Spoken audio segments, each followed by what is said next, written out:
하나님의 방법과 그리고 우리의 방법이 싸울 때가 있습니다. 그런 적이 있죠. 하나님의 방법과 우리의 방법이 충돌하고 싸우는 경우, 우리는 하나님의 자녀이기 때문에 하나님의 스타일을 이해할 필요가 있습니다. 다시요. 우리는 하나님의 자녀이기 때문에 하나님의 스타일을 이해할 필요가 있습니다. 할렐루야. 네, 하나님의 자녀이기 때문에 다윗 그 역시 그의 삶은 우리 사무엘서를 통해서 알 수 있는 것 선택의 연속이었습니다. 하나님의 방법, 하나님의 스타일을 선택할 것인가, 아니면 내 스타일, 아니면 우리 스타일, 아니면 이 시대에 통용되고 있는 이 시대의 트렌드인 스타일을 따라갈 것인가의 연속이었습니다. 그의 인생, 다윗의 인생에서는 어느 정도 그래도 다윗은 하나님의 방법을 기쁘게 순종하고 순응했던 것을 우리가 알 수가 있습니다. 그래서 하나님께서도 다윗을 내 마음에 합한 자다 그렇게 말씀하셨죠. 근데 우리가 잘 아는 것처럼 이런 다윗도 어느 순간 하나님의 방법보다는 자신의 방법, 세상의 방법, 정말 잘돼 보이는 그 방법, 아니면 세상에서 일명 트렌드라고 하는 그것을 따라서 선택한 적도 있었습니다. 물론 그때마다 이 다윗은 인생에 어김없이 큰 위기를 만나게 되었던 것이죠. 오늘 다윗도 역시 인생의 기로, 선택의 기로에 서 있습니다.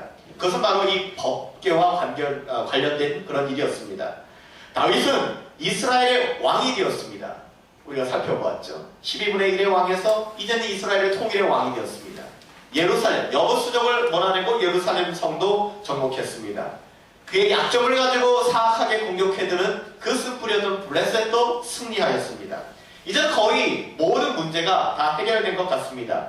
이제 그에게 남은 한 가지, 어떻게 보면 사치스럽다고 생각할지 모르겠지만 해결해야 될 문제가 있는데, 그것은 바로 지방에 머물러 있었던, 블레셋에게 빼앗겼던 그 법궤를 이제는 다시 예루살렘으로 올려오는 일이었습니다. 하지만 이 법궤를 예루살렘으로 올리는 과정에 있어서 다윗은 오늘 본문에서 또 한 번 큰 실수를 저지르고, 우리가 위기를 만나는 대부분의 일들은 하나님의 뜻을 오해하기 때문이죠. 우리는 하나님의 뜻이 무엇인지 분별하는데 좀 더 많은 에너지를 투자해야 합니다. 얼마 전에 한 방송국에서 다룬 그 시사 프로그램에서 우리나라 그 청소년들, 초등학교 5학년부터 시작해서 고3까지의 그런 사교육에 대한 취재 현장을 본 적이 있었습니다. 그들이 보통 학교 끝나고 나서 6시간, 7시간을 학원에서 공부하는 것을 보았어요. 보통 적은 사람들은 4타임에서 6타임 공부를 하더라고요.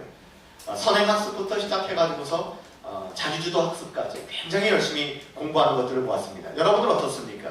이 세상에 수많은 방해 전파와 잡다한 전파들이 가득한 것 가운데 여러분의 안테나는 얼마나 하나님의 전파, 하나님의 그 방식을 알기 위해서 노력하고 있습니까?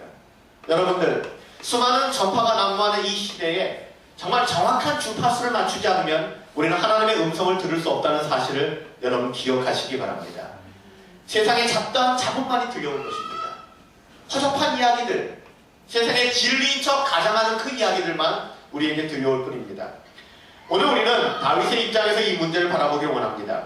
다윗이 고민하는 것은 법궤를 예루살렘으로 가지고 오는 문제였습니다. 이게 굉장히 중요한 사항이었죠. 하지만 하나님께서는 이 문제에 대해서 어떻게 생각하고 계실까? 이 법궤가 예루살렘으로 오는 것, 그것이 얼마나 하나님께는 중요한 문제일까? 하나님의 백성들은요, 오해했습니다. 이것이 바로 하나님의 백성, 이스라엘의 오해였고 바로 저와 여러분들의 오해이죠.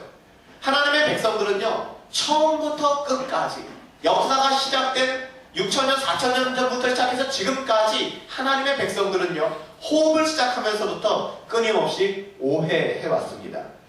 그 오해는 무엇인가? 마치 하나님의 이 법궤가 알라딘의 요술 램프라도 되는 듯이 그들은 생각하고 있었어요. 구약시대도 이전에도 마찬가지입니다.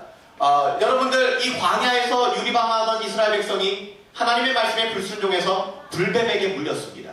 불뱀에게 물리니까 이 사람들이 전부 다 죽어갔습니다. 모세가 하나님께 기도했죠. 어떻게 하면 좋습니까? 하나님이 말씀하셨습니다. 노뱀을 만들어라. 구리뱀을 만들어라. 구리뱀을 만들어서 높은 장대에다가 그 구리뱀을 매달아라. 그 구리뱀을 보는 사람마다 불뱀에게 물렸지만, 독사에게 물렸지만 살아나게 될 것이다.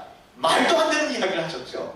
자기 행위가 없어요. 하나님이 좀 그럴듯한 이야기. 얘들아, 저 산에 가면, 저 들에 가면은 A라는 약초가 있는데 그 약초를 잘 빻아다가 환구에 붙일 것이며 잘 무슨 허준에서 나오는 이런 얘기가 나오면 믿음직스럽잖아요. 근데 하나님이 기껏 하신다는 말씀이 불뱀에 물려서 열이 펄펄 나서 죽어가는 사람에게 놋뱀을 만들어서 높이 달아라. 놋뱀 보는 사람마다 나을 것이다.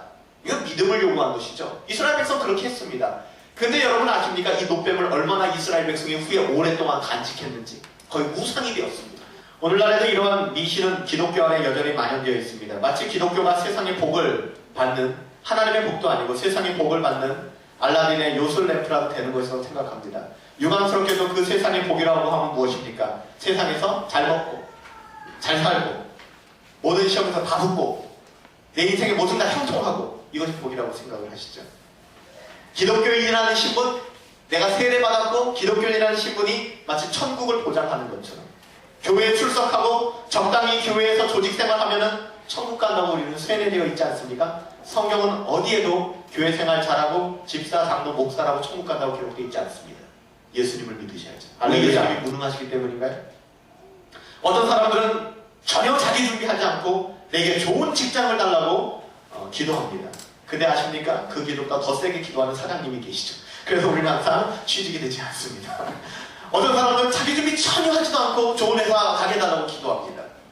물어봅니다. 토익 성적은 형제 얼마나 나오죠? 아, 저 토익 같은 건 안 키웁니다. 전 예수님만 믿습니다. 뭐 얘기하는 거죠. 학점은 어떻게 되죠? 저는 교회 봉사하느라고요. 학점 같은 건 때려쳤습니다. 하나님이 책임져 주실 거예요. 감당 못합니다. 하나님이. 취직, 실력 있어야 취직이 되죠. 정말 교회가 너무 많은 일을 시켜서 그런 준비를 하지 못했다면 과감하게 봉사의 영역을 줄이십시오. 왜? 그 사람 학생이잖아요. 학생으로서의 소명이 있잖아요. 직장인으로서의 소명이 있잖아요. 그건 무시하면서 교회에 잡아두고 싶지 않습니다. 중요하니까. 그러나 엄밀하게 우리가 물어볼 것은 정말로 교회가 많은 일을 시켰기 때문에 내가 내 자신을 준비를 하지 못한 것인가? 내가 게을러서 그런 건가는 여러분이 전한단 말이에요.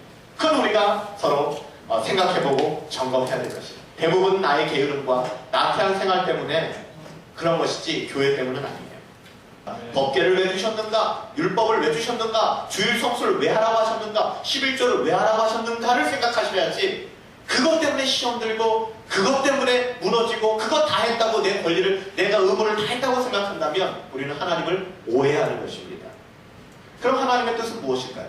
법궤를 향한 하나님의 뜻. 법궤를 향한 하나님의 뜻은요. 하나님을 사랑하는 마음, 그걸 원하셨던 것 같습니다.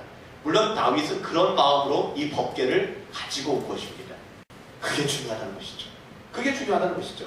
그래서 공예배보다 더 많은 시간을 살아야 하는 우리의 삶의 현장이 중요하기 때문에 제가 우리 주일 예배보다 더 중요한 것이 우리 삶에서의 예배다라고 이야기했습니다. 그러나 여러분들 그렇다고 해서 그래 나는 내 삶에서의 예배가 소중해. 주일 예배? 아유 뭐가 아무것도 아니잖아 라고 해서 되겠습니까? 안 되잖아요. 오늘 다윗 같은 경우는요 바로 이런 마음으로 이 법궤를 가져온 것입니다. 앞에서 살펴본 태도를 가진 사람들은요 이 법궤를 우상시했던 사람들이죠. 예배를 통해서 예를 들면 그 사람들은 액땜했다라고 생각하는 사람들. 그래 나 일주일에 예배 한번 들었으니까 이제는 재앙도 빗나갈 거야. 그래 나는 크리스찬이니까 이런 생각을 했다면 다윗은 그렇지 않았습니다. 다윗은요 이 평상시의 모든 삶도 중요하지만 그 중에서 주일날 예배를 드림으로 말미암아 내 마음을 하나님께 고정해드리겠습니다라는 그런 상징적인 의미로 주일 예배를 얘기했던 거예요. 법궤를 얘기했던 것입니다. 할렐루야. 사랑하는 여러분들, 여러분의 일주일 168시간 소중합니다. 빛과 소금으로 살아가길 예수님의 이름으로 축복합니다.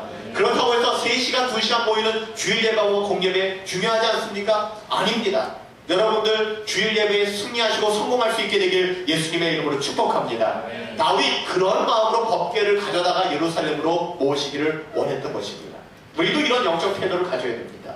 율법을 소중하게 생각하되 그 율법을 주신 하나님의 뜻을 분별할 줄 아는 안목이 필요하다는 것이죠. 율법을 우상으로 만들어서 그 앞에 경배해서는 안 됩니다. 하나님의 뜻을 분별하셔야죠.